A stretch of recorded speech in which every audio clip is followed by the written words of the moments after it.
بسم اللہ الرحمن الرحیم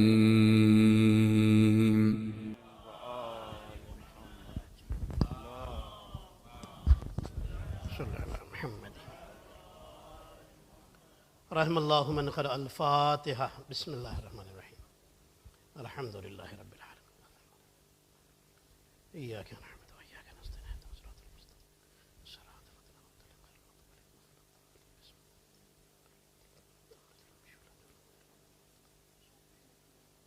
عليهم لا حول ولا قوة إلا بالله العلي العظيم اعوذ باللہ من الشیطان اللعین الرجیم بسم اللہ الرحمن الرحیم الحمد للہ رب العالمین حسبنا اللہ ونعم الوکیل نعم المولا ونعم النصیر والصلاة والسلام والتحیۃ والاکرام علی اشرف الانبیاء والمرسلین سیدنا و مولانا حبیب الہ العالمین ابی القاسم محمد اللہ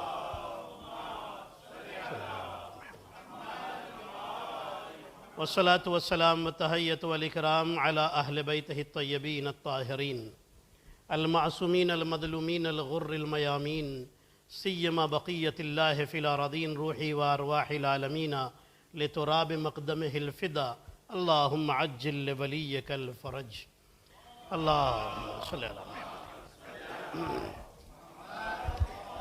ولعنت اللہ علی اعدائہم اجمعین اما بعد فقد قال اللہ الحکیم بسم اللہ الرحمن الرحیم وَإِذِ ابْتَلَىٰ إِبْرَاهِيمَ رَبُّهُ بِكَلِمَاتٍ فَأَتَمَّهُنَّ قَالَ إِنِّي جَاعِلُكَ لِلنَّاسِ إِمَامًا قَالَ وَمِن ذُرِّيَّتِي قَالَ لَا يَنَالُ عَهْدِ الظَّالِمِينَ صلوات پڑھیں محمد اور آل محمد پر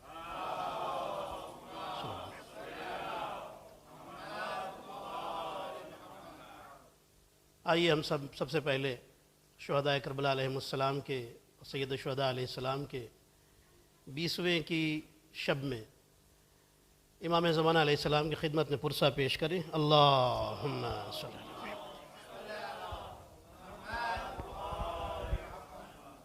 قرآن مجید کی یہ جو آیت ہے اس میں اللہ نے ارشاد فرمایا کہ وَإِذِ ابْتَلَىٰ إِبْرَاهِيمَ رَبُّهُ بِكَلِمَاتٍ فَأَتَمَّهُنَّ جب اللہ نے حضرت ابراہیم کا امتحان لیا اور وہ کامیاب ہو گئے قَالَ إِنِّي جَاعِلُكَ لِلنَّاسِ إِمَامًا تب اللہ نے کہا میں آپ کو انسانوں کا امام بنانے والا ہوں کب؟ جب پاس ہو گئے اللہ کے ٹیسٹ میں جب پاس ہو گئے تب اللہ نے بدلے میں امام بنایا جب یہ کہہ دیا اللہ نے کہ میں آپ کو امام بنانے والا ہوں اب جناب ابراہیم کے دل میں امید جاگی کیا کہا قَالَ وَمِن ذُرِّيَّتِي یہ ایک سوال ہے نبی ابراہیم کا اے اللہ تو مجھے تو بنائے گا لیکن کیا میری جنریشن میں بھی امام بنائے گا نسلوں میں بنائے گا اللہ نے کہا لا ینال عہد الظالمین یہ امامت جو ہے یہ میری پوزیشن ہے عہدی مطلب یہ میری ایک ڈیزگنیشن ہے جو پوزیشن ہے جو میں دیتا ہوں ظالمین جو ہوں گے تمہارے نسل میں جو ظالمین ہوں گے ان کو نہیں ملنے والی اب سمجھ گئے بات یعنی نبی ابراہیم کی جنریشن میں تو ہر طرح کے لوگ ہوں گے نا سب امام ہوں سب نبی ہوں یہ تو ضروری نہیں ہے اللہ نے کہا جو ظالمین ہوں گے ان کو امام نہیں بناؤں گا آج میں آپ کو یہ بتانا چاہتا ہوں کہ امامت کتنا ضروری ہے اور امام حسین کا ہم اتنا تذکرہ مجلس میں کیوں کرتے ہیں سنیے گا میں آپ کو تھوڑا بیک گراؤنڈ آج بتانا چاہتا ہوں اس لیے کیونکہ پرسوں کا جو دن ہے نا وہ جنگ صفین کا دن ہے غالباً پرسوں کا جو دن ہے تاریخ ہے وہ جنگ صفین کی تاریخ ہے جنگ صفین کیوں ہوئی اور جنگ صفین کا تھوڑا سا پس منظر یہ پڑھا نہیں جاتا مجلسوں میں شارٹ پڑھ کر کے مولانا لوگ آگے بڑھ جاتے ہیں میں خود بھی آگے بڑھ جاتا ہوں آج میں تھوڑا سا آپ کو اس کا بیک گراؤنڈ بتا دیتا ہوں یہ ہوئی کیوں اور اسلام کی ہسٹری میں کیا کیا ہوا ہے یہ آپ کی خدمت میں پیش کرنا چاہتا ہوں نبی ابراہیم کو اللہ نے نبی بنایا نبی ابراہیم نے یہ نہیں پوچھا کیا میری جنریشن میں بھی نبی بنائے گا نہیں آپ دیکھ لیجئے قرآن میں سورہ ابراہیم موجود ہے اللہ نے رسول بنایا نبی ابراہیم نے یہ سوال نہیں کیا کیا میری جنریشن میں بھی رسول بنائے گا نہیں لیکن جب امام بنایا تو اب سوال کیا کیا میری جنریشن میں بھی امام بنائے گا اللہ نے کہا بناؤں گا لیکن جو ظالم ہوں گے ان کو نہیں بناؤں گا سیدھی سی بات توجہ رکھیے گا عزیزان محترم یہ نبی ابراہیم نے امامت کا سوال کیوں کیا کیونکہ نبی کی جو نگاہیں ہوتی ہیں نا وہ کل تک پہ خالی نہیں ہوتی، وہ قیامت تک ہوتی ہیں. وہ قیامت تک کو دیکھتا ہے کیا ہونے والا ہے. نبی ابراہیم جانتے تھے کہ ایک دن آئے گا جب نبوت بھی ختم ہو جائے گی، رسالت بھی ختم ہو جائے گی، یہ اکیلی امامت ہے جو قیامت تک جائے گی. صلوات پڑھ لے محمد اور آل محمد پر. اے توجہ، امامت جائے گی، قیامت تک جائے گی. اچھا، اب اس کے حوالے سے ایک اور جملہ، ماشاءاللہ جو زائرین جا رہے ہیں زیارت کرنے کے لیے ان کے حوالے جملہ کر کے پھر میں اس ٹاپک پر آتا ہوں. سنیے گا. نبی ابراہیم نے جب خانہ کعبہ بنا لیا، آپ جب انشاءاللہ حج کرنے کے لیے جائیں گے یا عمرہ کرنے جائیں گے، اللہ سے دعا ہے کہ اللہ آپ سب کو حج اور عمرے اور زیارتوں سے مشرف فرمائے. جب آپ خانہ کعبہ کے قریب میں ایک جگہ ہے رکن، ٹھیک ہے، اس کو مقام ابراہیم بھی کہا جاتا ہے. وہاں پر جناب ابراہیم کے پیروں کے نشان ایک پتھر کے اوپر ہے جو اندر ہے، انگریو ہیں اور وہ ہیں. جو لوگ گئے انہوں نے دیکھا ہوگا، وہ جانتے ہیں. یہ پیروں کے نشان کب بنے تھے؟ جب نبی ابراہیم و اسماعیل نے خانہ کعبہ بنا لیا. اب اللہ نے کہا کہ اعلان کرو اور لوگوں کو حج کے لیے بلاؤ. مکہ تو ابھی جنگل ہے، ڈیزرٹ ہے، کچھ ہے ہی نہیں، صرف ایک ماؤنٹینز کھڑے ہوئے ہیں، پہاڑیوں کا شہر مکہ ہے. وہاں ہے کون؟ نبی ابراہیم نے کہا میں کس کو آواز دوں، کس کو بلاؤں، یہاں سے میری آواز جائے گی کہاں؟ اب سنیے اللہ نے کیا کہا. اللہ نے کہا ابراہیم پکارنا تمہارا کام ہے، انسان اور انسانوں کی نسلوں تک آواز پہنچانا یہ ہمارا کام ہے. کتابوں میں لکھا ہے کہ اسی پتھر پہ کھڑے ہوئے اور آواز دی کہ لوگوں حج کرنے کے لیے آؤ، کعبے کی طرف آؤ. اب روایتوں میں لکھا، امام نے فرمایا کہ جتنے لوگ بھی ماؤں کے شکم میں تھے اور آنے والی نسلوں تک تھے، روحوں کی دنیا میں تھے، جنہیں قیامت تک پیدا ہونا ہے، آخری بچہ جو قیامت سے ایک سیکنڈ کے سیکنڈ بھی پیدا ہوگا، پہلے پیدا ہوگا، اس تک یہ آواز اللہ نے پہنچا دی. اب لکھا ہے کہ جس نے لبیک کہا تھا وہی حج کرنے جاتا ہے اور کعبے کے پاس جا کے لبیک اللہم لبیک کہتا ہے. اب سمجھ گئے آپ ہسٹری؟ نہیں، اب میں اس بات کو تھوڑا سا میں آگے بڑھا دیتا ہوں. جو زائرین جا رہے ہیں زیارت کرنے ان کے لیے، اور جو انشاءاللہ جائیں گے ان سب کے لیے، اور جو مجلس میں آتے ہیں ماشاءاللہ ان سب کے لیے. سنیے گا، دو آوازیں ہیں. ایک آواز ہے ابراہیم کی حج کرنے آؤ، دوسری آواز کربلا میں حسین نے بلند کی، آؤ میری مدد کرنے آؤ. توجہ ہے، حل من ناصر ینصرنا.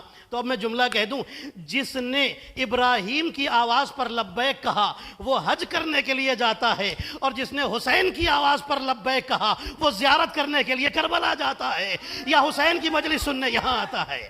لبیک یا حسین یا علی. ہے توجہ آپ کی؟ یہ ہے جس نے لبیک کہا. اللہم صلی اللہ علیہ وسلم. لیکن دونوں لبیک میں فرق ہے، ڈیفرنس ہے. جس نے حج کے لیے لبیک کہا وہاں پر آپ قرضہ لے کے نہیں جا سکتے. توجہ ہے، وہاں صحت ہو تب جائیں. ایک آدمی بالکل بستر پہ پڑا ہوا ہے، پیسہ ہے، بستر پہ پڑا ہوا، اٹھ ہی نہیں سکتا، اس پر حج ہے؟ نہیں جا سکتا. ٹھیک ہے بستر پہ نہیں ہے لیکن اکثر بیماری رہتا ہے بیچارہ، پتہ نہیں کب کہاں جا کے گر جائے، کیا اس پر حج ہے؟ نہیں ہے. عزیزان محترم، کیا قرضہ لے کے حج پہ جا سکتے ہیں؟ نہیں جا سکتے. تو جس کو ابراہیم نے بلایا تھا وہاں کنڈیشنز ہیں، قرضہ نہ ہو، بیمار نہ ہو. توجہ ہے عزیزان محترم، اتنا بوڑھا نہ ہو کہ چل نہیں سکتا. لیکن جسے حسین نے بلایا وہاں قرضہ بھی لے کر کے لوگ جا رہے ہیں اور بچوں کو بھی لے کر کے جا رہے ہیں، بیمار بھی جا رہے ہیں، بوڑھے بھی جا رہے ہیں. اور امام جعفر صادق نے کہا تم میرے جد حسین کی زیارت کرنے قرضہ لے کر آؤ. قرضہ لے کر آنا تمہارا کام ہے، تمہارے قرضے کو ادا کرنا اللہ کا کام ہے. صلوات پڑھے محمد اور آل محمد پر.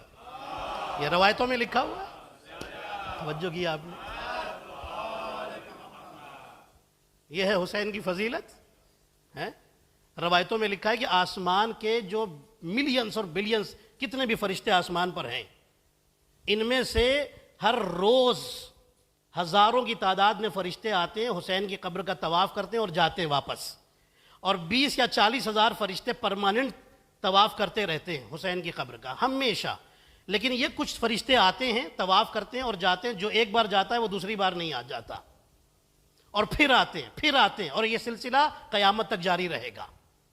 حسین کی قبر کی فضیلت ہے. اب سنیے، جنگ صفین آنے والی، یہ ٹائم، اس کی تاریخ آنے والی جنگ صفین کی. اب سنیے، یہ ہوا کیا پورا, ہم کیوں اتنا حسین حسین کرتے ہیں اور کر رہے ہیں. اب یہ ہسٹری تھوڑا سا سنا دوں آپ کو, یہ ہسٹری ہے اور یہ میں کسی کو کرٹیسائز نہیں کروں گا اس ہسٹری کے اندر, بس میں ہسٹری آپ کو سناؤں گا, آپ ہسٹری کو ہسٹری کی طرح سنیے گا. دوسرے خلیفہ کی خلافت کا زمانہ ہے, انہوں نے بلایا یزید کے باپ معاویہ کو, اور بلانے کے بعد کہا میں تمہیں دمشق سٹی, دمشق کا گورنر بنا کر کے بھیجتا ہوں. گورنر کو اس زمانے میں امیر کہتے تھے, عربی میں امیر کہتے تھے. میں تم کو وہاں بھیجتا ہوں. یہ وہ آدمی ہے معاویہ جس کو رسول اللہ نے کہا تھا یہ باغی ہے, ریبل ہے, امت کا ریبل ہے. بہرحال میں ہسٹری یہ جاننا ضروری ہے. دیکھیں ہمارے جوانوں کو کچھ پتہ ہی نہیں, بہت سارے لوگ کچھ بات پتہ ہی نہیں ہوتی بہت ساری, کہ یہ ہوا تھا کیوں ہوا تھا, نہیں معلوم ریزن. تو یہ چیزیں بھی سننا ضروری ہوتی ہیں. اب سنیے گا, انہوں نے اس کو گورنر بنا دیا دمشق کا, ٹھیک ہے, جو ہسٹری میں لکھا ہے میں وہ آپ کو سنا رہا ہوں. اچھا, پھر تیسرے خلیفہ کا زمانہ آیا. دوسرے خلیفہ دنیا سے گئے, تیسرے خلیفہ کا زمانہ آیا. انہوں نے اس کو پورے سیریا کا رولر بنا دیا, ٹھیک ہے, خلیفہ کہہ لیجئے, بادشاہ کہہ لیجئے, جو کچھ بھی کہہ لیجئے, اس کو بنا دیا. لیکن اس نے اپنی خلافت کا بھی کھل کے اعلان نہیں کیا کہ میں خلیفہ ہوں, ٹھیک ہے. حاکم شام, سمجھ گئے نا کون, بار بار نام مینشن کرنے کی ضرورت ہے. حاکم شام, یزید کا فادر, باپ. جب مولا علی علیہ السلام کی خلافت کا زمانہ آیا, تیسری خلافت کے جانے کے بعد, ٹھیک ہے, مولا علی کی خلافت کا زمانہ آیا. مولا علی ان کے یعنی جو تیسرے خلیفہ تھے ان کے بعد خلیفہ بنے نہیں ہیں. خلیفہ تو وہ ہیں, کیا غدیر میں بنے ہیں؟ نہیں, غدیر میں تو اعلان ہوا ہے, توجہ رکھیے گا. ازل سے وہ خلیفہ ہیں اور ابد تک رہیں گے, ان کی خلافت ہمیشہ سے. 12 مولا علی نے اس کو ایک لیٹر لکھا معاویہ کو, اور لکھا کہ دیکھو ایسا ہے کہ یا تو تم میری خلافت کو قبول کرو اور مدینے آؤ اور آ کر میرے ہاتھ پر بیعت کرو, یا تو تم جس پوزیشن پہ وہ ہٹو اور میں اپنے چچا کے بیٹے عبداللہ بن عباس کو, ابن عباس جسے کہتے ہیں نا, جس کو مولا علی نے پوری رات صرف بسم اللہ کی تفسیر سنائی تھی, ٹھیک ہے, ان کو میں سیریا کا گورنر بنا کر کے بھیج رہا ہوں. خلافت کا کوئی میٹر ہی نہیں ہے, خلیفہ تو علی ہے, بات ختم ہو گئی. پورے مسلمانوں کے خلیفہ کون ہیں پوری دنیا کے؟ علی, ٹھیک ہے. جیسے ہی مولا علی کا یہ لیٹر پہنچا سیریا حاکم شام کے پاس, اس نے کہا میں پہلی بات آپ کی خلافت کو ایکسیپٹ نہیں کروں گا, پہلی بات. دوسری بات, تیسرے خلیفہ مارے گئے تھے, نیچرل موت ان کی ہوئی نہیں تھی, وہ جو مارے گئے تھے ان کے خون میں میری نظر میں 3 لوگ سسپیکٹ ہیں, آپ ان کو میرے حوالے کیجئے, میں انہیں سزا دوں گا. پہلی بات, علی کی خلافت کو نہیں مانیں گے. دوسری بات, کون کون؟ عمار ابن یاسر, حضرت عمار, رسول اللہ کے کتنے بڑے صحابی ہیں, اللہ اکبر, کتنے بڑے صحابی ہیں حضرت عمار. کہا عمار کو میرے حوالے کرو, میں انہیں قتل کروں گا. دوسرے عدی بن حاتم, ان کو میں ماروں گا. اور تیسرے مالک اشتر. معاویہ نے کہا مجھے ان 3 پر شک ہے کہ انہوں نے تیسرے خلیفہ کے قتل میں حصہ لیا ہے, میں ان کو ماروں گا, تم انہیں میرے حوالے کرو. عجیب انداز تھا اس کا, وہ انداز میں بیان نہیں کر سکتا جو لیٹر میں اس نے لکھا تھا, ٹھیک ہے. مولا علی نے, اب سمجھ گئے مولا علی کہ یہ ماننے والا تو مجھے ہے نہیں میری خلافت کو, اور یہ 3 اتنے اچھے لوگ ہیں کہ یہ لوگ تیسرے خلیفہ کا قتل کر ہی نہیں سکتے, ان کا کوئی ہاتھ ہی نہیں ہے, تو میں بے جرم لوگوں کو کیوں بھیج دوں وہاں پر, میں نہیں بھیج سکتا.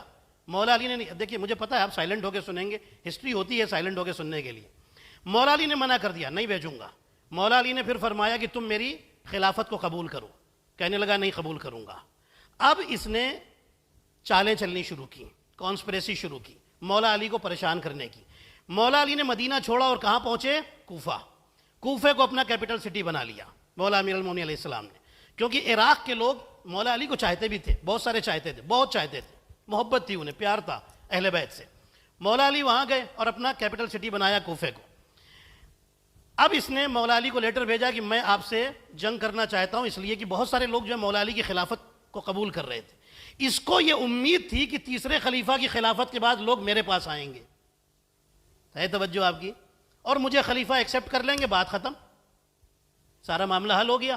لیکن جب اس نے دیکھا کہ لوگ علی کی طرف جا رہے ہیں, اب اس کے دل میں غصہ اور ایک نفرت پیدا ہوئی کہ میں علی کو قتل کر دوں گا. اس نے پیلسٹائن میں اس کا ایک خاص بندہ تھا جس کا نام تھا عمرو بن عاص, یہ نام سنا ہے آپ نے, انتہائی مکار آدمی تھا اور انتہائی جھوٹا قسم کا انسان. مطلب جسے کہہ رہی ہے چلتا پھرتا ایک شیطان تھا. اور ایک ذاکر نے بڑا اچھا جملہ کہا ہے کہ یہ حاکم شام کو غلط مشورے دینے کی تنخواہ اٹھاتا تھا. ٹھیک ہے, غلط رائے دینے کی, مطلب جو اسلام کے اگینسٹ ہو.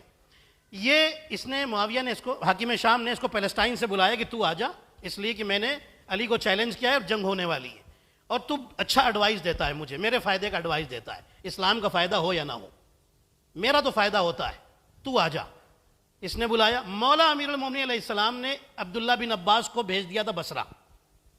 جب ادھر بات نہیں ہوئی تو مولا علی نے بصرے بھیجا, بصرے میں ان کو گورنر بنا دیا.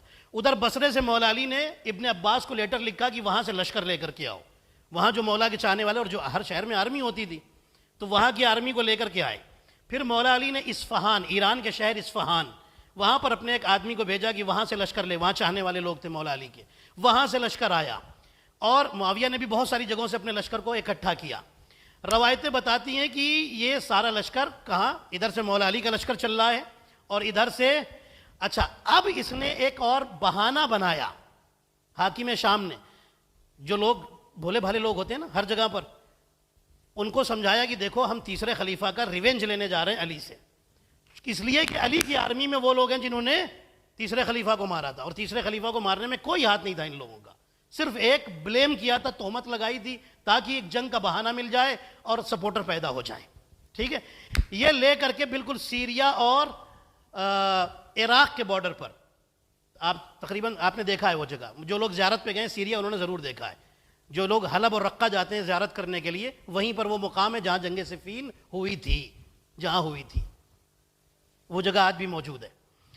وہاں پر جمع ہوئے. اب یہ جنگ کچھ روایتوں میں یہ ہے کہ 18 مہینے تک چلی ہے جنگ, بہت دن تک چلی ہے جنگ. کچھ روایتیں اس سے کم بھی بتاتی ہیں, کم چلی ہے.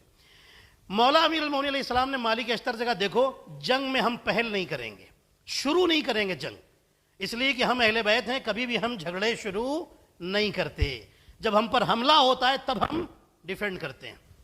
کوئی بات نہیں, اب ظاہر سی بات ہے جتنے لوگ آئے ولی کے حکم سے جہادی کرنے کے لیے آئے. روایتیں بتاتی ہیں کہ مولا امیر المومنین علیہ السلام جب آ رہے تھے حلب کے شہر میں داخل ہوئے تو ایک چرچ تھا, بہت بڑا چرچ تھا. اس چرچ میں ایک پادری تھا جو بہت سالوں سے بہت بوڑھا آدمی تھا. وہ چرچ کی چھت پر کھڑا ہوا دیکھ رہا ہے نیچے. اس نے دیکھا کہ ایک لشکر رکا ہوا ہے اور وہ لشکر پیاسا ہے, انہیں پانی چاہیے. ابھی یہ پہنچے نہیں ہیں, وہاں نہیں پہنچے, جنگ کے میدان میں نہیں پہنچے. وہ چھت سے کھڑا دیکھ رہا ہے اور وہ پڑھا لکھا آدمی تھا. اس نے بائبل میں پڑھا تھا کہ آخری نبی آئے گا, وہ ابھی تک انتظار میں کہ آئے گا. اس نے دیکھا کہ مولا علی آئے ہیں اور ایک پتھر ہٹایا ہے, بالکل ایسی جگہ جہاں پر پانی کے ہونے کا کوئی چانس ہی نہیں ہے. علی نے ایسے اپنا ہاتھ کیا, پتھر ہٹایا, وہاں سے چشمہ جاری ہو گیا. جیسے ہی اس نے دیکھا یہ گھبرایا, جلدی سے نیچے آیا اور آ کر کہتا ہے کہ تمہیں خدا کا واسطہ یہ بتاؤ تم کون ہو, رسول ہو؟ مولا علی فرماتے ہیں نہیں میں رسول نہیں. نبی ہو؟ نہیں میں نبی نہیں ہوں. کہنے لگا تم ہو کون؟ میں نے اپنی بائبل میں پڑھا ہے کہ اس جگہ سے پانی یا نبی نکال سکتا ہے یا رسول نکال سکتا ہے, یا جو اس کا ٹرو سکسیسر ہوگا, سچا خلیفہ, وہی نکال سکتا ہے, اور کوئی آدمی نہیں نکال سکتا. مولا علی فرماتے میں رسول اللہ کا خلیفہ برحق ہوں. صلوات پڑھ لیں محمد اور آل محمد پر.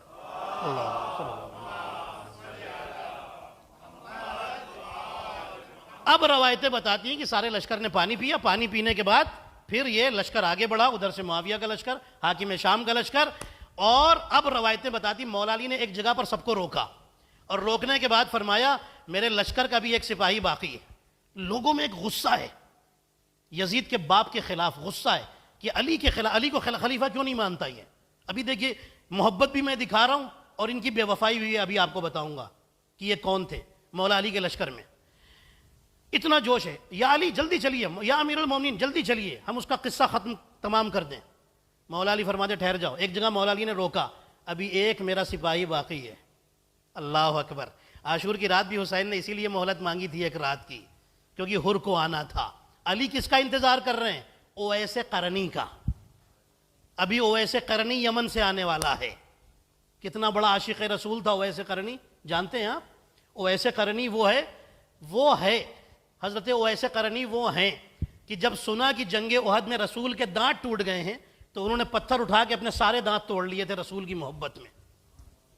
انہیں پتہ نہیں تھا کون سا دانت ٹوٹا ہے، تو سوچ رہے ہیں کہ شاید یہ والا ٹوٹا ہے، یہ توڑ لیا. پھر سوچا نہیں شاید یہ والا ٹوٹا ہوگا، مجھے پتہ ہی نہیں کون سا دانت ٹوٹا، دانت توڑ لیے تھے اپنے. اتنا پیار ہے رسول اللہ سے، سچا عاشق رسول. روایتیں بتاتی ہیں کہ جب ویسے کرنی آ گئے، مولا فرماتے میرا سپاہی آ گیا، اب چلو آگے. اب آئے میدان جنگ میں. اب میں بہت ساری باتیں چھوڑ رہا ہوں. جنگ شروع ہوئی. روایتیں بتاتی مولا امیر المومنین علیہ السلام نے مالک اشتر کو ایک طرف کا سپہ سالار بنایا، ابن عباس کو بنایا اور حضرت عباس علیہ السلام کو بنایا، اور اس طرح محمد حنفیہ کو بنایا. ان کو سب کو ایک ایک طرف بھیجا، کچھ دستے کے ساتھ، فوجی دستے کے ساتھ لگا دیا. جنگ شروع ہوئی ہے. روایتیں بتاتی ہیں کہ جنگ کچھ دن چلی. ابھی جنگ چلی تھی، کچھ روایتیں نہیں، جنگ سے پہلے ہی ابھی جنگ کی تیاری ہو رہی تھی. دونوں لشکر آمنے سامنے تھے. اتنے میں فرات کے اوپر معاویہ کے لشکر نے چاروں طرف پانی کا پہرا بٹھا دیا کہ ہم علی کے لشکر میں کسی کو پانی نہیں پینے دیں گے. جانتے ہیں آپ، ادھر بھی ہزاروں ہیں، ادھر بھی ہزاروں. اس پوری جنگ میں 70,000 لوگ مرے ہیں. کتنے؟ 70,000. 17,000 نہیں، 70,000. 70,000 لوگ مرے، جس میں 25,000 امام علی کے لشکر سے اور 45,000 معاویہ کے لشکر سے. اتنے لوگ مرے اس جنگ میں، جنگ صفین میں. روایتیں بتاتی ہیں کہ جب معاویہ کے لشکر نے پورا فرات کو گھیر لیا چاروں طرف سے، کہا علی کے لشکر کا ایک بندہ بھی پانی نہیں پینے پائے گا. مولا علی نے اب روایتیں، ایک روایت جو ہے یہ بھی ہے اور ایک روایت وہ الگ بھی ہے اور ایک روایت بھی میں آپ کو سنا دیتا ہوں. لکھا ہے کہ اب یہاں پر مولا علی کا معجزہ دیکھا ہے لوگوں نے، اور معاویہ نے حکم دیا تھا کہ اس معجزے کو کوئی بیان نہ کرے کہیں پر.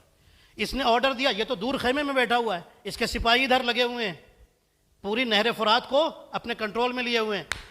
روایتیں بتاتی ہیں کہ مولا علی نے مالک اشتر کو بھیجا کہ جاؤ جا کر پانی لے کر کے آؤ. مالک اشتر کہتے ہیں مولا لشکر کو لے لوں ساتھ میں؟ مولا فرماتے نہیں، لشکر کی ضرورت نہیں، تم جاؤ پانی لے کر کے آؤ. جیسے ہی لینے کے لیے آئے، پانی لیا اور چلے گئے. جیسے ہی معاویہ کو پتا چلا ارے پانی چلا گیا علی کے خیمے میں، غصے میں آ گیا. کس نے پانی دیا؟ دیکھیے اس کے خاص جو 2-3 آدمی تھے، اور اس کا جو خاص آدمی تھا معاویہ کا، میں نے بتا دیا نا، عمرو بن عاص. یہ عمرو عاص کون ہے؟ خاص آدمی. جیسے ہی پانی چلا گیا مولا علی کے لشکر میں، لوگوں نے جا کے اس سے کہا کہ پانی تو چلا گیا. تو اس نے کہا کس نے پانی علی کے لشکر میں جانے کی اجازت دی؟ کس نے اجازت دی؟ بلایا اس نے جو لوگ پانی کے پہرا لگائے ہوئے تھے نا، ان کو بلایا، ادھر آؤ. کس نے اجازت دی؟ لوگوں نے کہا کہ عمرو عاص نے اجازت دی. عمرو عاص کو بلایا، ادھر آؤ. تم نے کیسے اجازت دی؟ تم نے تو رائے دی تھی کہ پانی بند کر دو علی کے لشکر پر. عمرو عاص نے کہا یہ آدمی جھوٹ بول رہا ہے، میں تو ادھر گیا بھی نہیں تھا. نہیں، غور نہیں کر رہے ہیں. اس کے بعد پھر علی نے بھیجا کچھ لشکر کو، جاؤ پھر پانی لے کر کے آؤ.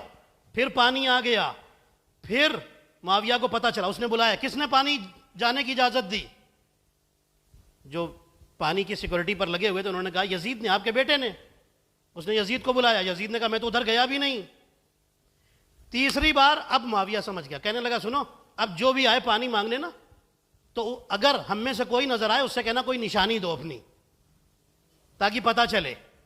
کیا نشانی؟ کہا اس سے انگوٹھی مانگنا، میری انگوٹھی، اگر کوئی میرا نام لے. اتنے میں پھر مالک اشتر آئے، دیکھا وہاں پر ایک شخص کھڑا ہے، کہتا ہے پانی لے کے جاؤ. پانی لے کے واپس آئے. اب اس کو جب پتا چلا، اس نے کہا کس نے اجازت دی؟ کہا آپ ہی نے تو دی تھی.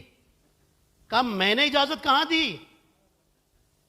وہ شخص جس نے اس کو بلایا گیا، جو سیکورٹی والا تھا، اس نے کہا آپ نے کہا تھا کہ انگوٹھی دکھانا، یہ میری، یہ آپ کی انگوٹھی. اس نے جیب سے نکالا، کہا یہ آپ کی انگوٹھی.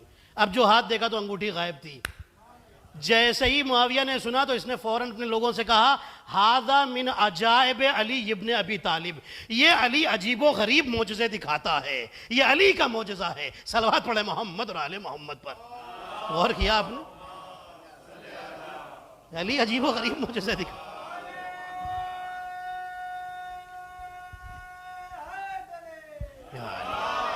غور کیا آپ نے؟ یہ بھی ایک روایت. اور ایک روایت میں یہ ہے کہ مالک اب یہ ایک روایت تھی. میں نے دونوں چیزیں آپ کو بتا رہا ہوں، جو الگ الگ کتابوں میں جو لکھا ہے، میں آپ کو یہ 2 ہی روایتیں سنا رہا ہوں. روایتیں تو بہت ساری ہیں. مولا علی نے فرمایا تھا کہ جاؤ جا کر کے پانی لے کے آؤ. کچھ روایتوں میں مالک اشتر گئے، کچھ روایتوں میں امام حسن اٹھے، میں جاؤں گا پانی لینے کے لیے. مالک اشتر نے سارے لوگوں سے کہا تمہیں شرم نہیں آتی؟ یہ نبی کا نواسا ہے، ہمارے ہوتے ہوئے یہ جائیں گے؟ میں جاؤں گا، چلو ہمارے ساتھ چلو. ان کو اگر ذرا تکلیف پہنچ گئی تو ہم رسول کو کیا منہ دکھائیں گے. کیا پیار تھا ان کو اہل بیت سے.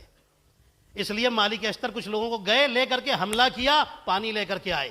لوگوں نے کہا یا علی اس نے پانی بند کیا تھا، اب تو پورا فرات ہمارے قبضے میں ہے، اب ہم ان کا پانی بند کریں گے. علی نے فرمایا کہ نہیں، ایسا نہیں ہو سکتا، پانی کھول دو، دوست بھی پیے دشمن بھی پیے، ہم سب کے لیے پانی کھولتے ہیں. اور ہم دنیا کو بتانا چاہتے ہیں پانی روک لینا یہ معاویہ کا کام ہے، پانی پر قبضہ کر کے دشمن کو پلا دینا یہ علی کا کام ہے. صلوات پڑھیں محمد اور آل محمد پر. توجہ کی آپ نے، سب کو پلایا علی. یہ کیریکٹر دیا ہے امیر المومنین نے کہ دشمن کے ساتھ بھی پانی نہیں. اللہ اکبر. خیر، آپ کربلا تک پہنچ گئے ہوں گے، مجھے پتا ہے آپ کے ذہن کربلا تک پہنچ گئے ہوں گے. اب روایتیں بتاتی ہیں کہ یہ جنگ چلی، اور جب یہ جنگ شروع ہوئی تو اس میں عمرو عاص نے جب دیکھا کہ بالکل مالک اشتر امیر شام کے خیمے تک پہنچ گئے جنگ کرتے ہوئے بڑی بہادری کے ساتھ. محرم میں جنگ روکی گئی تھی بس، اور محرم میں جب یہ جنگ روکی گئی تو دوبارہ جب محرم ختم ہو گیا، محرم کا مہینہ صفر کا مہینہ ختم ہو گیا، اب محرم اور صفر روایتوں میں بھی کہ یہ مہینے وہ تھے کہ جن میں جنگ کرنا منع تھا. 12 کچھ روایتیں صرف محرم تک بس جنگ روکی گئی. اس کے بعد جب جنگ شروع ہونے لگی تو معاویہ کا ادھر سے لیٹر آیا کہ اے علی ہم جنگ نہیں کریں گے، بس آپ عمار ابن یاسر کو میرے حوالے کیجئے. ابھی بھی یہی ضد ہے کہ ان تینوں کو میرے حوالے کیجئے. اللہ اکبر. مالک اشتر نے کہا کہ مولا کیا حکم ہے؟ فرماتے جنگ نہیں رکے گی، ہوگی جنگ، چلو جنگ ہوگی. اب ہم کیسے ان تینوں کو حوالے کر دیں؟ یہ جلیل القدر صحابی ہیں، اتنے بڑے صحابی رسول اللہ کے، ان کو ہم حوالے کر دیں اور بلا خطا، بے قصور، بے جرم؟ ایسا کیسے ہو سکتا ہے؟ علی کسی پر ظلم کرے؟ نہیں ہو سکتا ایسا، امپاسبل. کہا پھر جنگ ہوگی. ٹھیک ہے جنگ ہوگی. جنگ پھر چھڑ گئی. اب روایتیں بتاتی ہیں کہ عمرو عاص نے جب دیکھا کہ حاکم شام جنگ ہار رہا ہے، یہ لوگ جنگ ہار رہے ہیں، تو معاویہ نے بلایا اور پوچھا کہ بتاؤ کیا کیا جائے، ہم تو ہار رہے ہیں، سب مارے جائیں گے.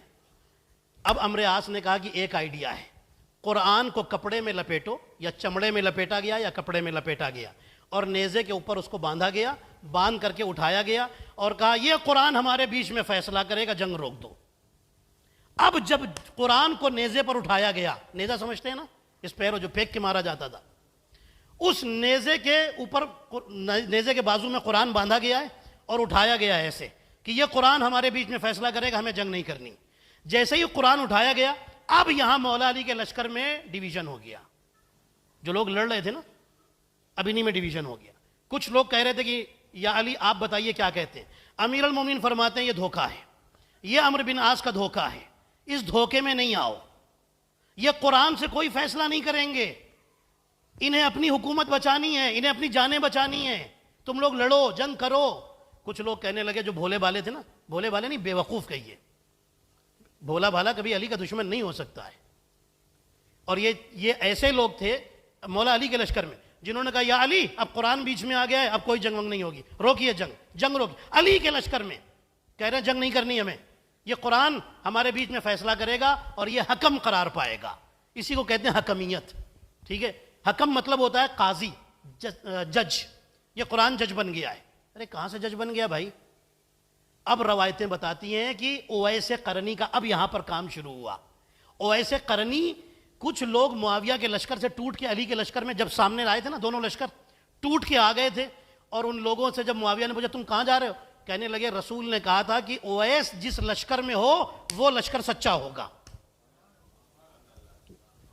آپ نے غور کیا کچھ؟ جس میں اویس ہو وہ سچا ہوگا، اس کو مان رہے ہیں. اور جس میں علی ہے، اب سنیے، جیسے انہوں نے کہا نا کہ ہم کو حدیث یاد آ گئی، رسول نے کہا تھا جس لشکر میں اویس ہو وہ لشکر سچا ہوگا، اس لیے ہم جا رہے ہیں علی کی طرف. ٹھیک ہے، کوئی بات نہیں، آ گئے ادھر. اب جب یہ قرآن اٹھایا گیا نا، اب اویس سامنے آئے. اویس نے کہا کہ تم لوگ کیوں نہیں آگے بڑھ کے جنگ کرتے ہو؟ کہنے لگے ہم نے تلواریں چھوڑ دی، ہم تو جنگ نہیں کریں گے. علی سے کہیے جنگ روکیں. کیوں؟ کہا اس لیے کہ قرآن سامنے آ گیا ہے. اب اویس بولے. علی نے کیوں انتظار کیا تھا اویس قرنی کا؟ اب اویس کہتے ہیں کہ تمہیں شرم نہیں آتی؟ یہ خاموش قرآن دیکھ کر رکے جا رہے ہو، اور بولتا ہوا قرآن علی تم سے کہہ رہا ہے آگے نہیں بڑھتے ہو. یہ بولتا ہوا قرآن تم نے چھوڑ دیا ہے اور خاموش قرآن پکڑ کر کے بیٹھ گئے ہو. بولتا ہوا قرآن تم سے کہہ رہا ہے، تمہاری سمجھ میں نہیں آتا؟ رسول نے کہا ہے علی قرآن ہے، علی قرآن کے ساتھ ہے، قرآن علی مع القرآن والقرآن مع علی، علی قرآن کے ساتھ، قرآن علی کے ساتھ، اسے چھوڑ دیا ہے۔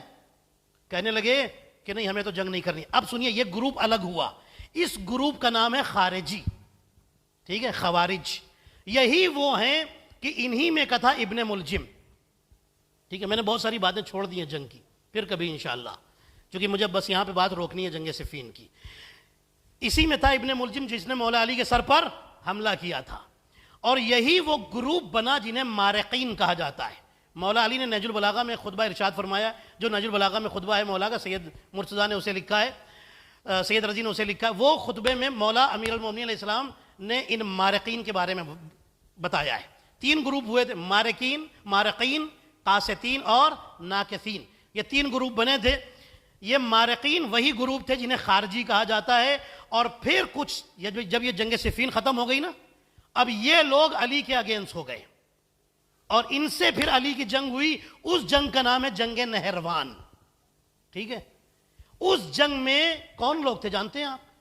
ایسے لوگ تھے جو قرآن کی قرات کرتے تھے، قرآن کی قرات کرتے تھے۔ چلیے میں آپ کو اس کا بھی ایک جملہ سنا دیتا ہوں، ایک چھوٹا سا واقعہ اس کا بھی سنا دیتا ہوں، سننے کو تیار ہیں آپ؟ سنیے گا۔ ایک دن یہ جنگ صفین ہو گئی نا، یہ گروپ الگ ہو گیا، الگ چلا گیا، یہ نہ مولا علی کو مانتا ہے نہ معاویہ کو مانتا، کسی کو نہیں مانتا، دونوں کے اگینسٹ ہے۔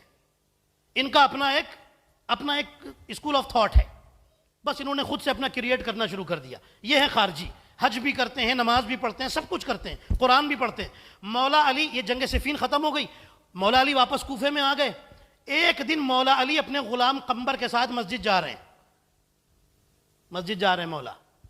ان میں کے کچھ لوگ یہاں بھی رہتے ہیں کوفے میں، خارجیوں کے، سب کوفہ چھوڑ کے نہیں بھاگ گئے تھے، یہاں بھی رہتے ہیں، لیکن کھل کے نہیں آتے سامنے، چھپے ہوئے ہیں، منافق ہیں۔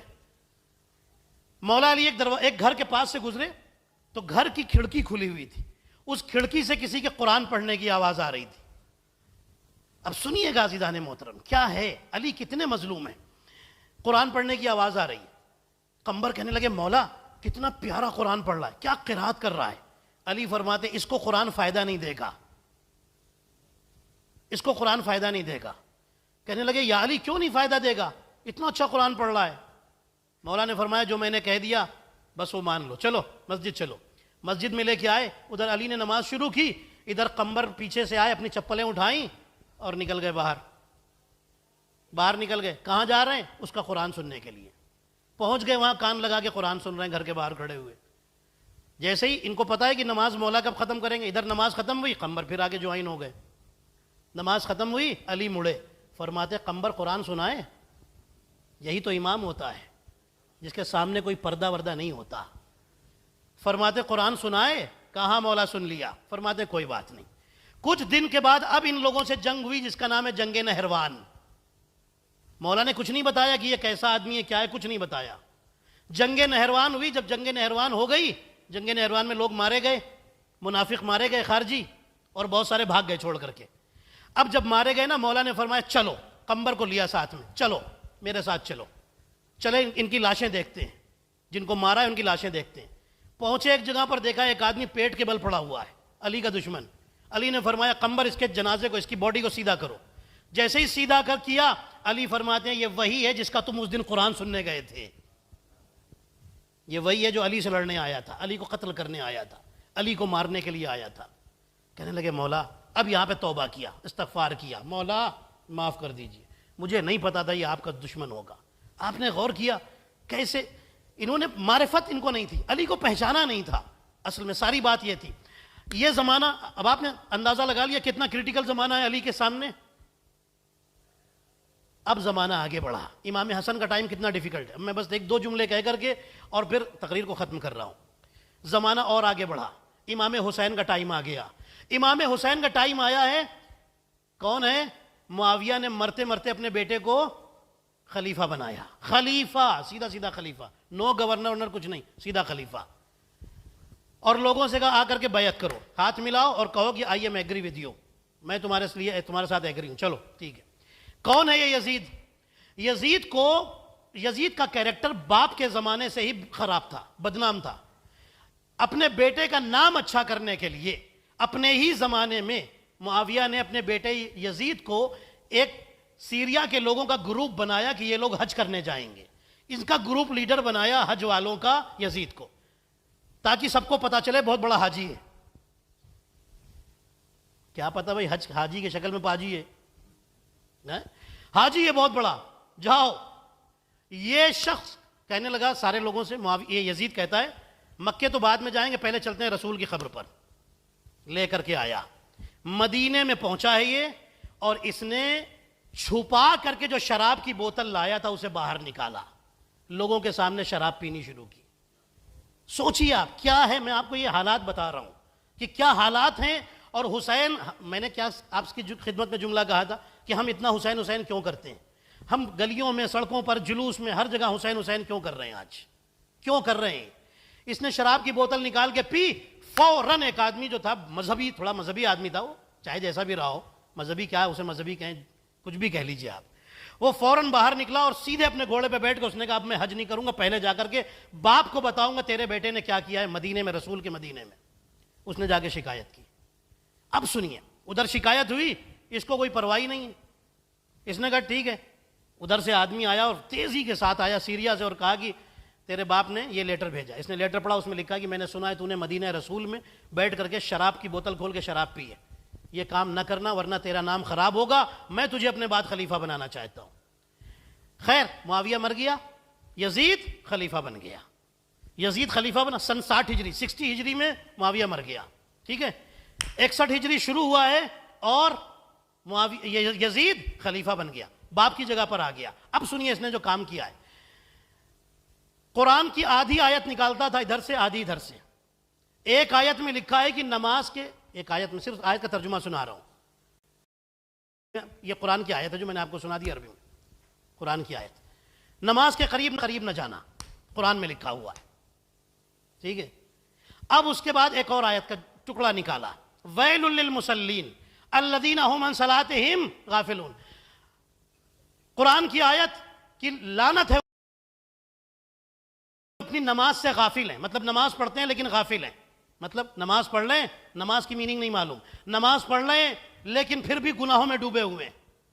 ٹھیک ہے, اس کا مطلب یہ, اس نے یہاں سے بس نکالا ویل ہے نمازیوں کے اوپر. غور کیا آپ نے, یہ نکال کر کے اس نے فتویٰ بنایا نماز پر کے قریب نہیں جانا چاہیے, نماز سے چھٹی کرا دی لوگوں کی. اب اس نے ایک دن ایک شراب ایک پیالے میں لی, ایک باؤل میں, اور دوسرا باؤل ہاتھ میں لیا, سارے لوگ بیٹھے ہوئے. اس نے شراب, پورا باؤل, بڑا باؤل تھا, اس باؤل یعنی پورا گلاس سمجھ لیجئے, وہ لے کر کے دوسرے گلاس میں ڈالا. بیٹھا ہے اپنی کرسی پر, باپ کی جگہ پر بیٹھا ہوا ہے, اس میں ڈالا. جب آپ ڈالیے شراب, آپ نہیں, میں انسانوں کی بات کر رہا ہوں, کوئی اگر ڈالے ایک شراب ایک برتن سے دوسرے برتن میں اچھال کے ڈالے اوپر سے, تو اوپر بالز بن جاتے ہیں نا, جسے جھاگ کہتے ہیں. ٹھیک ہے, وہ بالز بن جاتے ہیں. اس نے لوگوں کو بلایا, ادھر آؤ, ادھر آؤ, ادھر ادھر آؤ, یہ دیکھو کیا ہے. لوگوں نے کہا کیا ہے, کہنے لگا یہ حاجی ہیں جو حج کر رہے ہیں. اللہ اکبر. آپ سوچئے, حج کی اس سے زیادہ توہین اور انسلٹ کچھ ہو سکتی ہے؟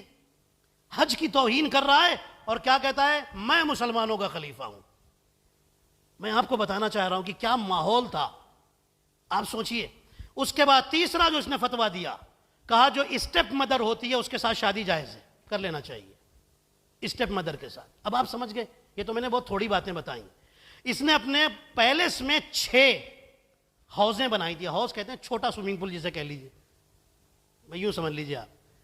ایک یہ جو 6 بنائی تھی نا, 7 بنائی تھی, جس میں 6 میں صرف شراب ہوتی تھی الگ الگ ٹائپ کی. تھوڑی دیر اس میں بیٹھتا تھا, اور وہ جو ایک 7ویں تھی اس میں پورے میں عطر بھرا ہوا تھا. عطر سمجھتے ہیں نا, پرفیوم, خوشبو کا.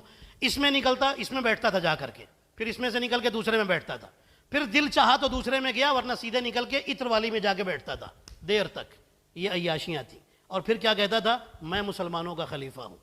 نماز کے بارے میں کہ نماز کے قریب نہ جانا, حاجیوں کی بے عزتی, اسٹیپ مدر کے ساتھ شادی کرنے میں پرابلم نہیں, شراب کا اتنا شوقین. اپنی پیلس میں اپنے بازو میں چھوٹا سا ایک بندر رکھا ہوا تھا, اس بندر کو نچاتا تھا. اور میں توبہ میں کہہ نہیں سکتا، اب میں اس کے آگے جملہ نہیں کہہ سکتا کہ کس کو اس سے شبیہ دیتا تھا، رسول کے صحابیوں کو، بڑے بڑے صحابیوں کو، اس بندر کو نچا کر کے ڈانس کرواتا تھا اپنے پیلس میں بٹھا کے. میں آپ کو پورا کھل کے بتا رہا ہوں یزید تھا کیا، یہ کیا ہو رہا تھا. اب اگر ایسے میں اگر حسین نہ اٹھتے تو کیا ہوتا آج اسلام کا، آپ مجھے بتائیے. اب یزید نے 3 آدمیوں کو لیٹر لکھا، حسین کو، عبداللہ بن عمر کو اور عبداللہ بن زبیر کو.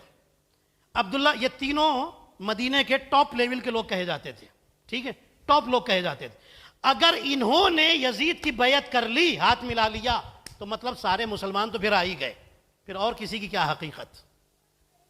عبداللہ بن عمر فوراً مان گئے، ڈر گئے، وہ ظاہر سی بات اس کے پاس آرمی ہے، ڈر گئے. انہوں نے کہا ٹھیک ہے بھائی، آئی ایکسیپٹ، بات ختم. عبداللہ بن زبیر نے کہا میں تو نہیں مانوں گا. انہوں نے مدینہ چھوڑا اور مکے بھاگ گئے. مکے میں خانہ کعبہ کے پاس جا کے پروٹیکشن لے لیا، اس لیے کہ رسول کی حدیث ہے کہ جو بھی کعبے کے پاس آ کے پروٹیکشن مانگے پھر اسے کوئی ہاتھ نہیں لگا سکتا، بھلے وہ مجرم کیوں نہ ہو، بھلے وہ مجرم کیوں نہ ہو، بھلے اس نے جرم کیا ہو. جب تک کعبے کے پاس ہے اس کو سزا نہیں ملے گی. لیکن پھر شریعت کہتی ہے اس کا کھانا پانی بند کر دو تاکہ وہ باہر آ جائے، پھر اس کو سزا دی جائے. اب سمجھ گئے آپ کیا لاجک ہے؟ یہ ساری چھوڑا بھی نہیں ہے مجرم کو کہ مجرم مارے تو چھوڑ دیا گیا، یہ بھی نہیں کہا ہے کھانا پانی بند کرو تاکہ باہر آئے اور کوئی کھانا پانی پہنچائے بھی نہیں، ٹھیک ہے، تاکہ باہر آئے پھر اسے سزا ملے. بات سمجھ گئے آپ؟ عبداللہ بن زبیر نے مکے میں جا کے پروٹیکشن مانگا. اب جب ادھر امام حسین کو قتل کر دیا، بس 2 جرم اور سنا رہا ہوں اس کے، اور پھر میں مصائب پر آ رہا ہوں، غم کے بیان پر یزید کے. آج میں نے صرف آپ کو ہسٹری سنائی ہے، چونکہ یہ محرم کے دنوں میں ہر روز بیان نہیں ہو پاتی ہے، اس لیے آج کی مجلس میں نے پوری اسی پر رکھی. شاید مجھے لگتا ہے کچھ آپ کے علم میں ضرور اضافہ ہوا ہوگا. اب جیسے امام حسین علیہ السلام کو قتل کیا، سن 61 ہجری امام حسین علیہ السلام کو قتل کیا. 62 ہجرہ 62 ہجری اگلے سال اس نے مدینے پر حملہ کرایا. توجہ رکھیے گا، کیوں؟ مدینے کے لوگوں کو پتہ چل رہا ہے کہ یہاں پر امام حسین کو مارا گیا ہے اور یہ لوگ یزید کے خلاف ہو رہے ہیں. لوگوں کو پتہ چل رہا ہے، خبر تو آ گئی ہے نا، پوری پھیل گئی پوری دنیا میں، رسول کے نواسے کو اس نے مارا ہے، لوگ خلاف ہو رہے ہیں. اس نے اپنا پورا لشکر بھیجا اور ایسے لوگوں کو بھیجا جو کسی پر رحم نہیں کرتے تھے، مرسی لیس لوگ. وہ لوگ آئے اور یزید نے ان کو ایک آرڈر دیا کہ میں 3 دن کے لیے مدینہ تمہارے لیے حلال کرتا ہوں، تم جو چاہو کرو. ان لوگوں نے مدینے کے جو بوڑھے رسول کے صحابی تھے ان کو قتل عام کیا، اور جو خواتین تھیں ان کی آبرو ریزی کی، ان پر حملے کیے. اور کس کے آرڈر سے؟ یزید کے آرڈر سے. یزید نے کہا تمہارے لیے سب الاؤ ہے، 3 دن تک جو چاہو کرو. غور کریں آپ، رسول کی قبر کے پاس گھوڑے باندھے گئے تاکہ وہ اپنی جو گندگی ہے پیٹ کی وہ وہاں پر نکالیں. یہ مقصد تھا، یہ سب یزید نے حکم دے کر کے بھیجا تھا. ٹھیک ہے، یہ کب ہوا ہے؟ 62 ہجرہ میں. 63 ہجرہ آئی. 63 ہجرہ میں یہ کوشش میں لگا ہوا ہے کہ حسین کو تو قتل کر دیا، شہید کر دیا اس نے، مدینے میں یہ کر دیا، لوٹ مار کرا دی، لوگوں کا مال لوٹ لیا گیا، سب کچھ ہوا. یہ سب کچھ ہوا 3 دن تک. اب جو 63 ہجرہ آئی تو اب یزید نے اپنی آرمی کو بھیجا مکے. مکے میں کون ہے؟ عبداللہ بن زبیر وہاں چھپ کر کے بیٹھا ہوا ہے. اس نے کہا عبداللہ بن زبیر پر حملہ کرو. اب روایتیں بتاتی ہیں کہ جب اس کی آرمی آئی عبداللہ بن زبیر پر اٹیک کرنے کے لیے، کچھ روایتیں یہاں پر کئی دن تک یہ سب چلتا رہا مکے کے اندر، کئی دن تک. اب 63 ہجرہ بھی ختم ہونے والی ہے، یا کچھ روایتیں کہ 63 ہجرہ بھی ختم ہو گئی. اس کے بعد اب کیا ہو رہا ہے؟ جب یہ لوگ مکے میں آئے یزید کی آرمی، انہوں نے آگ خانہ کعبہ کے دروازے پر پھینکی. خانہ کعبہ کے پردے کے اوپر جو کپڑا پڑا ہوا تھا اسے آگ لگا دی گئی. خانہ کعبہ میں جو لوگ طواف کر رہے تھے ان کو ڈرایا گیا یہاں سے باہر نکلو. لوگوں نے کہا ہم نہیں نکلیں گے، طواف کر رہے ہیں. اسی مسجد الحرام میں ایک کمرہ بنا کر کے عبداللہ بن زبیر وہاں جا کے چھپ کے بیٹھ گیا وہاں چھپ کر کے. یزید کی آرمی ہے، جو حسین کو مار سکتے ہیں انہیں کعبے کی کون سی پرواہ ہے؟ آپ سوچئے نا، جو رسول کے نواسے کو مار سکتے ہیں، جو رسول کی قبر کے پاس اتنا کچھ کر سکتے ہیں، وہ کعبے کے پاس ان کے لیے کون سی بڑی بات ہے؟ اب یہ لوگ جو مسجد الحرام کے باہر منجنیق بنائی انہوں نے. منجنیق سمجھتے ہیں؟ منجنیق کہتے ہیں کہ پہلے بناتے تھے اس میں بڑے بڑے پتھر رکھ کر کے اس کو لکڑی کا ایسے بناتے تھے، دور سے پھینکتے تھے تو لکڑی کے بڑے بڑے پتھر جا کر کے دور تک گرتے تھے. انہوں نے سوچا کہ مسجد الحرام کے اندر جائیں گے تو اور زیادہ بدنامی ہوگی، پردے پر تو آگ لگوا دی گئی ہے کسی طرح سے، اب کیا کریں، ان حاجیوں کو کیسے بھگائیں؟ انہوں نے باہر سے پتھر پھینکنے شروع کیے جو حاجیوں کے سروں پہ آ کے گرے، اس میں کتنے شہید ہو گئے اور کتنے زخمی ہوئے۔ اب روایتیں بتاتی ہیں کہ پھر آگ لگائی گئی اور آگ کے گولے پھر باہر سے پھینکے گئے۔ اب جو پھینکے گئے تو روایتیں بتاتی ہیں اس کے بعد زیادہ ہنگامہ ہوا، اور پھر ادھر کچھ روایتیں بتاتی ہیں کہ اس کے بعد پھر یہ جو یزید کا لشکر ہے یہ بالکل چاہتا ہے کہ اندر گھس کر کے حاجیوں کا قتل عام کر دے، لیکن یہاں پر کسی نے روکا، کچھ لوگوں نے آ کر کے، اور پھر اس کے بعد یزید کی آرمی یہاں سے باہر نکلی۔ توجہ ہے آپ کی، کتنے اس نے کرائم کیے ہیں۔ اور اس کے بعد بھی اگر ذاکر نائک جیسا خبیث انسان اور ملعون انسان اس کو رضی اللہ کہے تو اس کا مطلب کہ وہ بھی ناجائز اولاد ہے، اور جس کے کہنے پر کہا ہے وہ سب ناجائز ہے کہ نہیں ہے؟ اس کے بعد بھی ذاکر نائک کا ایک چینل ہے پیس ٹی وی، مت دیکھیے گا، آپ جتنا دیکھتے ہیں نا ان کی اور ٹی آر پی بڑھتی ہے۔ آپ ایک ظالم کا سپورٹ کریں گے اگر آپ دیکھیں گے، مجھے پتا ہے آپ نہیں دیکھتے، لیکن یہ بات میری جا رہی ہے دور تک، نہ جانے کون کون دیکھے گا، تو سب کے لیے پیغام ہے، سب کے لیے میرا میسج، مت دیکھیے۔ ایسے کا تو بائیکاٹ ہونا چاہیے نا بھائی، کہ جو حسین کے قاتل کو اور اتنے ظلم کرنے والے کو رضی اللہ بولے، رحمت اللہ علیہ کہے، وہ ذاکر نائک، وہ کیا اسلام سکھائے گا؟ اس نے خود اسلام کو نہیں سمجھا۔ یہ وہی ہے جو لشکر علی سے الگ ہو کر کے خارجی بنے تھے، یہ وہی ہیں، یہ انہی خارجی کی نسل ہے۔ عزیزان محترم، آپ دیکھیے اب حسین اٹھے، اور حسین نے کہا نہیں۔ جب حسین اٹھے تھے، جب ساری اس کی برائیاں تھیں، جو میں نے برائیاں گنائی کہ اتنا برے کیریکٹر کا یزید، اگر حسین نہ اٹھتے تو آج کیا ہوتا؟ لوگ شراب پیتے اور کہتے یہ اسلام ہے، لوگ قرآن کی توہین کرتے اور کہتے یہ اسلام ہے، لوگ حاجیوں کی انسلٹ کرتے اور حج بند ہو جاتا۔ میرے حسین نے کیا کیا؟ حج کر رہے تھے، یزید کے آدمی چھری اور تلوار اپنے احرام کے کپڑوں میں چھپا کر، میں جملہ کہا کرتا ہوں، رسول کا نواسہ کتنا عظیم ہے، اس نے ایک عبادت سے اپنا قدم پیچھے ہٹا لیا۔ میں جملہ کہتا ہوں، کیوں حسین باہر آ گئے؟ تاکہ کعبے کے پاس بلڈ شیڈنگ نہ ہو، خون خرابہ نہ ہو۔ حسین کو اتنا احترام ہے خانہ کعبہ کا، حسین نے دنیا کو بتا دیا کہ یاد رکھو حسین کون ہے، جس کا ایک قدم پیچھے ہٹے تو کعبے کو بچا لیتا ہے، اور قدم آگے بڑھائے تو قیامت تک کے لیے اسلام کو بچا لیتا ہے۔ صلوات پڑھیں محمد اور آل محمد پر۔ آج حج ہو رہا ہے یہ حسین کی بدولت، آج اذانیں ہو رہی ہیں حسین کی بدولت، آج نمازیں ہو رہی ہیں حسین کی بدولت۔ اب آپ بتائیے، اللہ اگر حسین کی فضیلت بیان کرے تو کون سے تعجب کی بات ہے؟ قرآن حسین حسین کرے تو کون سے تعجب کی بات ہے؟ سورہ والفجر حسین کا قصیدہ پڑھے تو کون سے تعجب کی بات ہے؟ رسول حسین کے فضائل نہ سنائیں تو کون سے تعجب کی؟ کون رسول نہ بیان کرے تو کون بیان کرے گا؟ علی حسین کے فضائل نہ بیان کرے تو کون بیان کرے گا؟ کیوں نہ بیان کرے؟ کیونکہ حسین نے تو سب کی محنت کو بچایا ہے۔ یہ ہے میرا حسین۔ عزیزان محترم، وہ علی جس نے دشمن پر پانی بند نہیں کیا، اسی علی کی اولاد کو کربلا میں 3 دن کا بھوکا پیاسا رکھا گیا۔ عزادارو، آپ رونے کے لیے آئے، مجلس ختم ہو رہی ہے، بس چند جملے مصائب کے غم کے اور مجلس تمام ہو رہی ہے اور آپ گریا کریں گے۔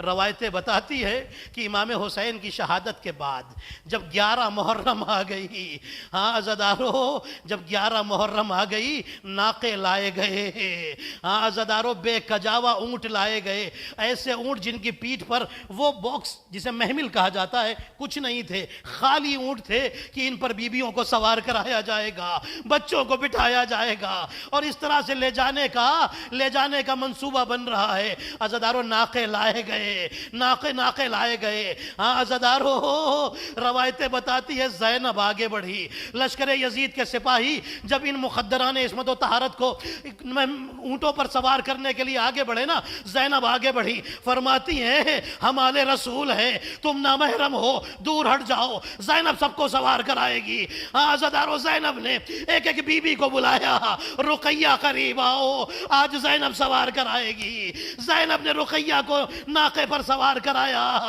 ام کلثوم کو سوار کرایا، ام لیلہ کو سوار کرایا، ام فروہ کو سوار کرایا، ساری بیبیوں کو سوار کرا لیا نا۔ اب زینب اکیلی ہے، فرات کی طرف دیکھتی ہے، کبھی مقتل کی طرف دیکھتی ہے۔ آزادارو، ایک آواز آئی، پھوپھی اماں گھبرائے نہیں، ارے آپ کا بیمار بھتیجا زین العابدین آپ کا بازو سنبھال کر آپ کو ناقے پر سوار کرائے گا۔ آزادارو، زین العابدین نے پھوپھی کو ناقے پر سوار کرایا، قافلہ کچھ آگے بڑھا، زینب کی نظر پڑی، ارے کیا دیکھا، زین العابدین غور سے باپ کے سرکٹے جنازے کو دیکھ رہے ہیں۔ ایسا لگتا ہے کہ غم کی شدت سے زین العابدین کی جان نکل جائے گی۔ ایک مرتبہ زینب نے خود کو ناقے سے نیچے گرا دیا، کوہنیوں کے بل چلتی ہوئی بھائی کے جنازے کے قریب آئی۔ آزادار اور ایک جملہ کہا، انت اخی ابا عبداللہ، کیا تم ہی میرے بھائی حسین؟ آزادارو، روایتیں بتاتی ہے کہ ایک مرتبہ امام سجاد آواز دیتے، پھوپھی اماں، پھوپھی اماں، یہ آخر ماجرا کیا ہے؟ فرماتی ہے زین العابدین، میں نے خود کو اس لیے ناقے سے گرایا، اگر نہ گراتی میں دیکھ رہی تھی تم اس شدت سے اپنے باپ کے جنازے کو دیکھ رہے تھے، کہیں تمہاری روح نہ نکل جائے۔ ارے میرے بھائی نے تمہیں میرے حوالے کیا ہے، امامت کی حفاظت زینب کو کرنی ہے۔ آزادارو، روایت اس کے آگے بھی ہے، میں اس روایت کو یہاں روک رہا ہوں۔ کل کا دن وہ ہے، کل پہلی سفر ہے، چاند ہو گیا ہے نا، کل پہلی سفر ہے۔ روایتیں بتاتی ہے کہ سفر کی تاریخ کو، سفر کی پہلی تاریخ کو یہ اہل حرم کا قافلہ دربار یزید میں داخل ہوا ہے۔ کل کے دن دربار یزید میں داخل ہوئے ہیں۔ 7 دروازے ہیں یزید کے محل کے، پہلے دروازے سے گزر گئے، دوسرے دروازے سے گزر گئے، تیسرے دروازے سے گزر گئے، غرہ سفر کہا جاتا ہے کل کی تاریخ کو۔ آزادارو، جب 7واں دروازہ تھا جس میں محل تھا، سامنے 700 لوگ کرسیوں پر بیٹھے تھے ان کا تماشا دیکھنے کے لیے، جو رسول کی بیٹیاں۔ آزادارو، روایتیں بتاتی ہے زینب نے ایک قدم آگے بڑھایا اور پیچھے کھینچ لیا۔ زین العابدین پوچھتے، پھوپھی اماں کیا ہوا؟ آگے بڑھئے۔ فرماتی ہے زین العابدین، مجھے 21 رمضان یاد آ رہی ہے، جب میرا بابا دنیا سے جا رہا تھا۔ میرے بابا نے مجھ سے کہا تھا، زینب ایک دن آئے گا جب دربار یزید میں جانا پڑے گا، اس وقت مجھے بلا لینا، میں آؤں گا۔ یہ کہہ کر زینب نے سر اٹھایا، بابا آئیے، وہ وقت آ گیا۔ آزادارو، یہ کہہ کر زینب نے پھر زین العابدین کی طرف دیکھا، زین العابدین چلو، میرا بابا آ گیا۔ دربار یزید میں داخل ہو گئے۔ نامحرموں کا مجمع ہے، آل رسول بے مخنہ و چادر ہے۔